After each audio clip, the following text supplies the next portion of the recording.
Hi, it's Kurt with LifterLMS. In this lesson, we're going to talk about adding a plugin.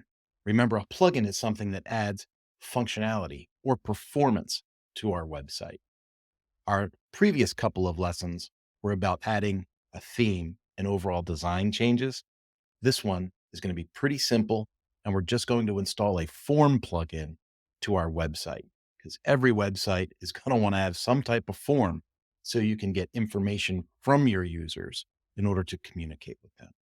So let's go back to our screen share and let's take a look at our dashboard. And what we're going to do now is we're going to go to our plugins menu. Now, if we take a look at the plugins on a blank WordPress installation, you'll see there's not very much here to look at.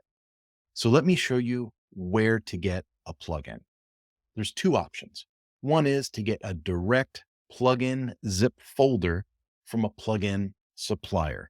Maybe someone, sends it to you via email or you download it from their website, but that'll be a direct purchase for a plugin. In this example, we're going to go add new plugin and we're simply going to search the WordPress repository. This WordPress repository has a list of all of the plugins that WordPress carries within their library of plugins. Now, what we're going to add for our purposes here is a form plugin. So I'm going to go with Ninja Forms, and I'm going to do a quick search for Ninja Forms, and we'll see right here that Ninja Forms contact form, drag and drop form builder for WordPress. We're going to go ahead and simply click install now. You'll see that that's installing. It says installed, and then it swaps to activate. Activate gives us the ability to turn the plugin on. So I'll go ahead and activate that. And we'll see that take just a moment. And now Ninja Form is added to our plugins list. Now, as this list of plugins grows, and it will, we have the ability to manage our plugins through this menu. So I can deactivate a plugin if I need to, and I can also activate a plugin if I need to directly on the page. Now, if I go ahead and look at our side menu, you'll see in our side menu, we now have Ninja Forms added as a plugin.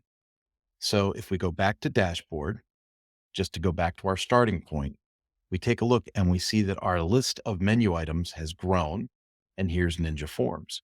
If we click on Ninja Forms, that's going to open up for us, and it's just going to give us kind of an onboarding experience to let us know how their tool works. And so do we want to make Ninja Forms better? I'm going to say, yes, we agree. And I'm just going to use that standard email that's in there. Thank you for jumping in, and add new. So if we want to add form services or work with integrations, we have all of that information available through the Ninja Forms menu items in our own website. And a lot of plugins work in this way. So we'll move forward. Thank you so much, and we'll see you in our next lesson.